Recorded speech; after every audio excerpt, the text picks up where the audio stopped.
Now we will discuss about the inferior vena cava and abdominal aorta.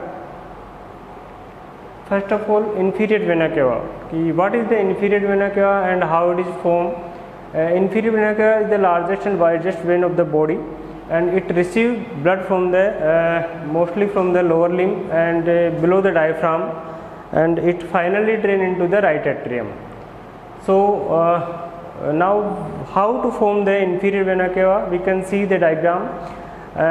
Mostly it is formed by the right common-like and left common-like vein, and the right common-like vein and left common-like vein are the most of the lower limb veins. And first of all, the right femoral vein receive the blood from the lower limb, right lower limb, and after that left femoral vein receive the blood from the left leg and the left lower limb, and after that they join the right internal like and left internal like veins and the median vein, median sacral veins.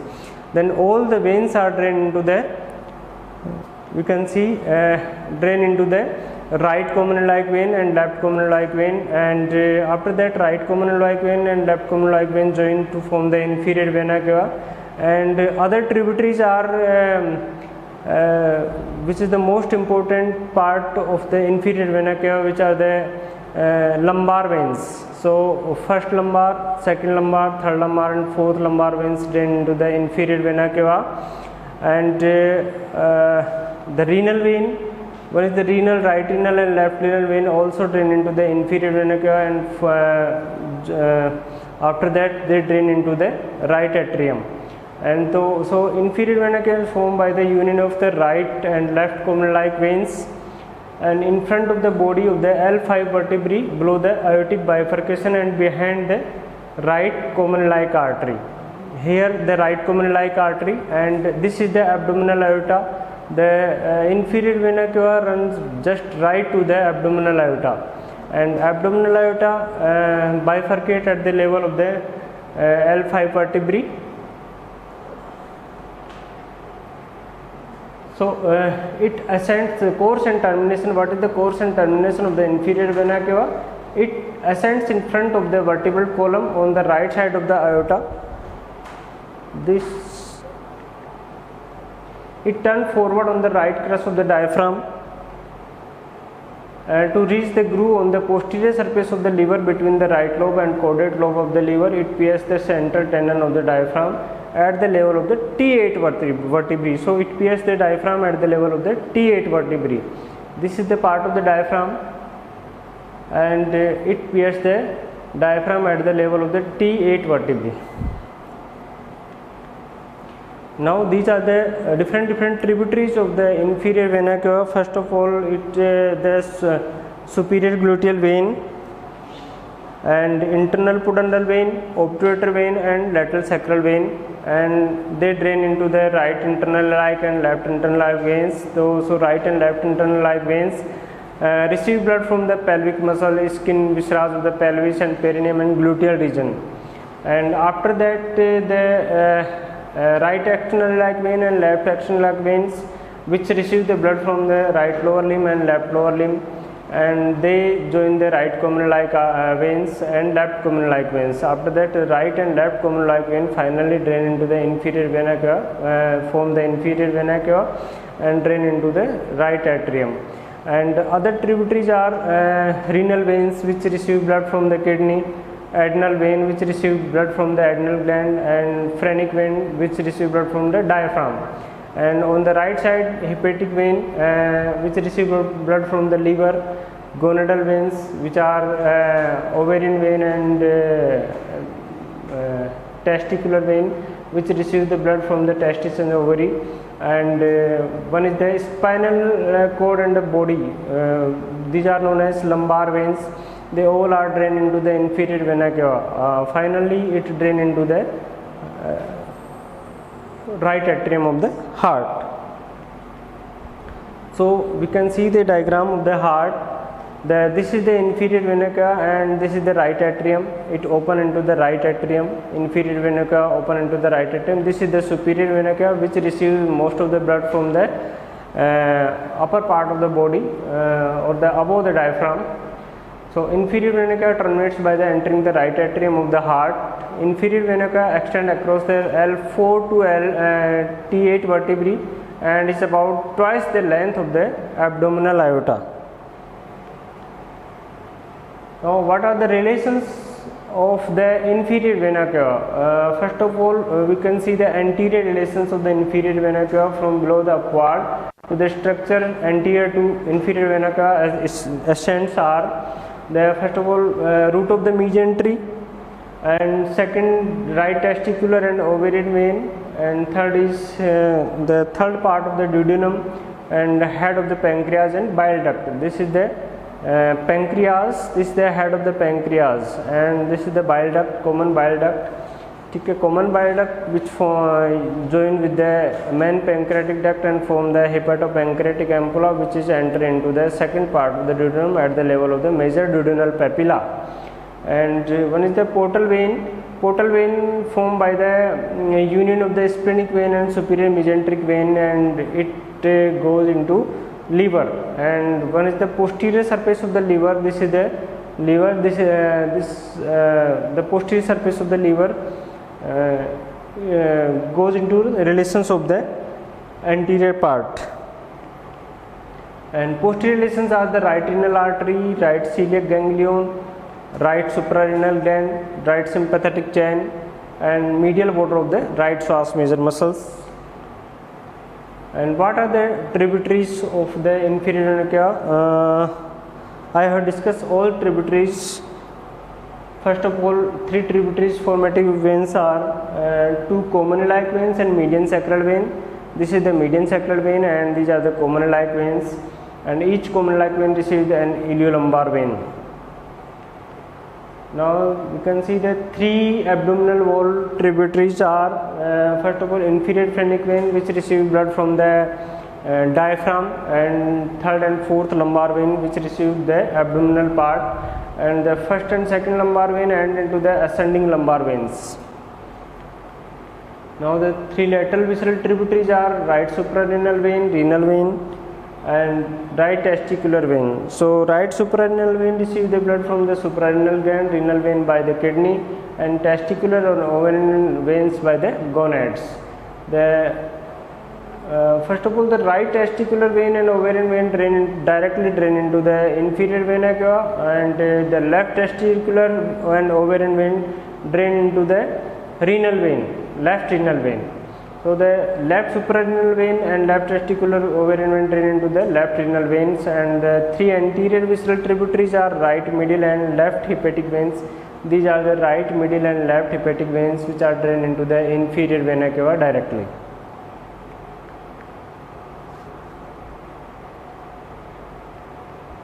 Now what is the clinical anatomy of the inferior vena cava? The compression or the blockage of the inferior vena cava by the malignant retroperitoneal tumors result in the dilatation of the anastomosis channel between the inferior vena cava and superior vena cava, which is known as caval shunt, so that the blood could be returned to the right atrium. And next is the compression of the inferior vena cava. The IVC is commonly compressed by an enlarged uterus during the last trimester of the pregnancy. This causes the edema of the ankle and feet and varicose vein into the lower limb. This is the compression, the picture showing the compression of the inferior vena cava due to the fetus. Now we will start we will discuss about the abdominal aorta. So what is the abdominal aorta and what are the branches of the abdominal aorta? So abdominal aorta it begins as the continuation of the descending thoracic aorta at the aortic orifice of the diaphragm.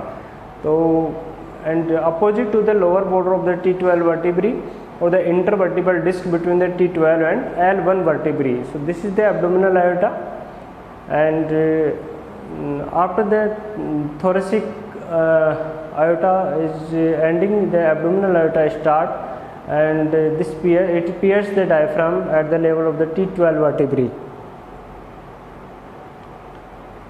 It descends vertically downward and slightly to the left in front of the vertebral column and terminates into the front of the lower part of the body of the L4 vertebrae, and about 1.25 centimeter left to the median plane by dividing into the right and left common like arteries. These are the right and left common like artery which bifurcate the abdominal aorta. After the abdominal aorta bifurcate, the two most common arteries are right and left common like artery form. And measurements is length is about 10 to 11 centimeter and width is about 2 centimeter. And relations are, the posterior relations are abdominal aorta are the bodies of the upper 4 lumbar vertebrae and intervening intervertebral disc and anterior longitudinal ligament and third and fourth left lumbar veins. Now anterior relations are the from above downward, the aorta is related to the following structure: pancreas, splenic vein, left renal vein, third part of the duodenum, root of the mesentery and coils of the small intestine separated by the parietal peritoneum. And on the right side, the inferior vena cava, we have already discussed about the inferior vena cava. It is situated on the right side of the abdominal aorta, and left side the left sympathetic trunk.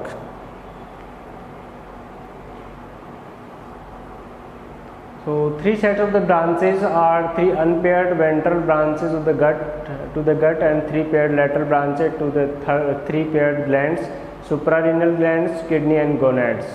Okay. So these all are the branches of the abdominal aorta.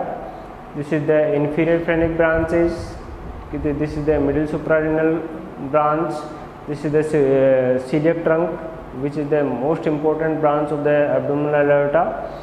And this is the superior mesenteric artery. The superior mesenteric artery arises from the L1 and this is the inferior mesenteric artery arises from the L3 level, and this is the celiac trunk between the T11 and T12.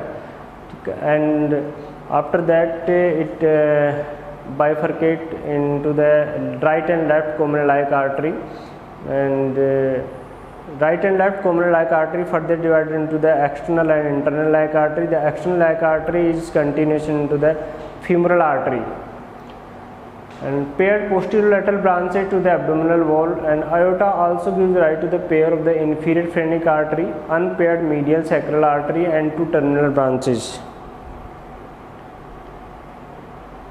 And anterior unpaired branches of the viscerals are the celiac trunk, superior mesenteric artery and the inferior mesenteric artery. And three lateral paired branches are the suprarenal artery, renal artery and testicular artery. The suprarenal artery provides the blood to the suprarenal gland, renal artery the kidney, and testicular or ovarian artery to the gonads. And five lateral paired branches are the inferior phrenic artery and four lumbar artery, and three terminal branches are right common like artery, median sacral artery and left common like arteries. Now the celiac trunk. The celiac trunk, it is the most important branch or the large branch of the abdominal aorta. Okay, it is about 1.25 centimeter long, and it arises from the front of the abdominal aorta just below the aortic opening of the diaphragm at the level of the T12 vertebrae. And main branches of the celiac trunk are left gastric artery, common hepatic artery and splenic artery. And this is the celiac trunk. Basically these are the common hepatic artery and left gastric artery. This is the left gastric artery.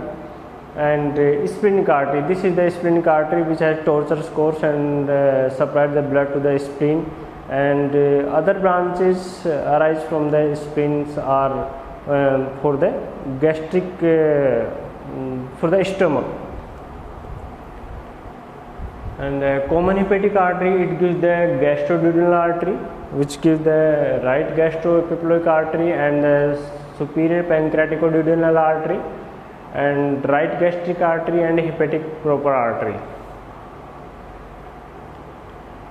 And splenic artery, it has tortuous course and its branches are pancreatic branches are supplied to the whole pancreas except the head of the pancreas. It gives the dorsal pancreatic artery, great pancreatic artery, and it is known as arteria pancreatica magna and supplied the body of the pancreas.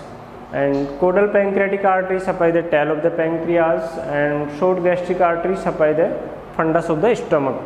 ठीक है, which is the branch of the splenic artery, and left gastroepiploic artery also branch of the splenic artery which supply the runs along the greater curvature of the stomach and terminates by the anastomosing with the right gastroepiploic artery.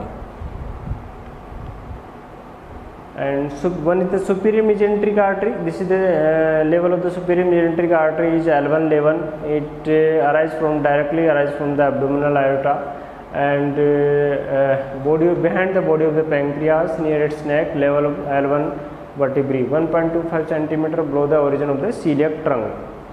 Just 1.25 cm below the origin of the celiac trunk. At the origin, it's sandwiched between the splenic vein above and the renal vein below.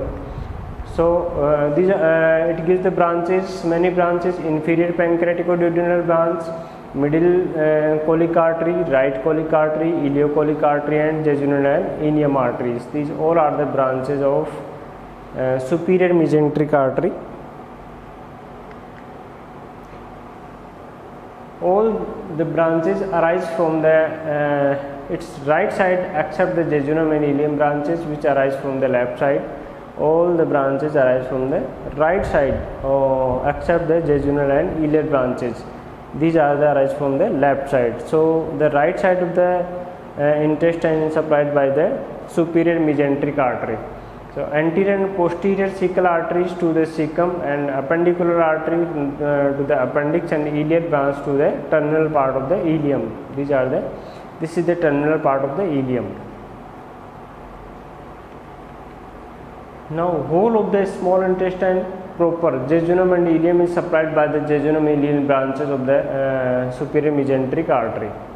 So except the terminal part of the ileum which supplied the ileocolic branch of the superior mesenteric artery. Now distribution, the superior mesenteric artery is the artery of the midgut, hence it supply all the derivatives of the midgut and lower half of the duodenum. Below the opening of the hepatopancreatic duct, jejunum, ileum, cecum and appendix, ascending colon and right 2/3 of the transverse colon, and the lower half of the head of the pancreas. Now inferior mesenteric artery, this is the inferior mesenteric artery which arises from the L3 level of the lumbar vertebrae. It arises from the abdominal aorta behind the third part of the duodenum at the level of the L3 vertebrae, about 3 to 4 cm above the termination of the abdominal aorta.